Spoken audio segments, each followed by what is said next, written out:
পদ্মশ্রী প্রসেনজিতের বাড়িতে সুকান্ত মজুমদার। তবে কি প্রসেনজিৎ বিজেপিতে যোগ দিচ্ছেন? নির্বাচনের আগে বদলে যাচ্ছে সমীকরণ। প্রসেনজিৎ চট্টোপাধ্যায় এবার রাজনীতিতে। হঠাৎ শ্রীরামচন্দ্রের মূর্তি উপহার কেন দিল বিজেপি? বুম্বাদা কি বলছেন? দীর্ঘ বছর ধরে তিনি টলিউডের ইন্ডাস্ট্রির নামে পরিচিত। সেখান থেকে এবার রাজনীতিতে পা রাখা। উত্তরীয় পরিয়ে প্রসেনজিৎ চট্টোপাধ্যায়কে বরণ করে নেওয়া হলো বিজেপির তরফ থেকে। আর কি হলো সেদিন?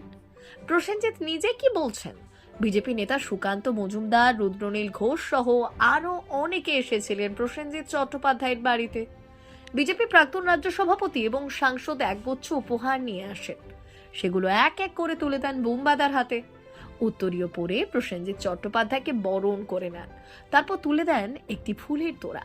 ভোটের মুখে বিজেপির কেন্দ্রীয় শিক্ষা প্রতিমন্ত্রী প্রসেনজিৎ চট্টোপাধ্যায়ের বাড়িতে আসা নিয়ে শুরু হয়েছে রাজনৈতিক চর্চা। অনেকেই মনে করছেন, তবে কি প্রসেনজিৎ চট্টোপাধ্যায় এবার রাজনীতিতে পা রাখার অপেক্ষা? বিজেপির প্রতিনিধি গিয়েছিলেন বিশেষ কোনো রাজনীতির উদ্দেশ্যে। আর কদিন বাদেই বাংলায় বিধানসভা নির্বাচন। তার আগে পালাবদল হতে চলেছে। বেছে বেছে বিজেপিতে যোগ দিতে চলেছেন মুম্বাদা।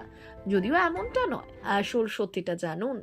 এই প্রসঙ্গে প্রসেনজিৎ চট্টোপাধ্যায় বাড়ি থেকে বেরিয়ে সুকান্ত মজুমদার সংবাদ মাধ্যমকে স্পষ্ট করে দিয়েছেন অবস্থান।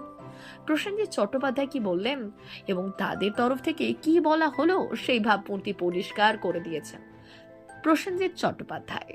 টলিউড ইন্ডাস্ট্রির অন্যতম মহিরুহ বলা যায়, এমনটাই বলেন সুকান্ত মজুমদার।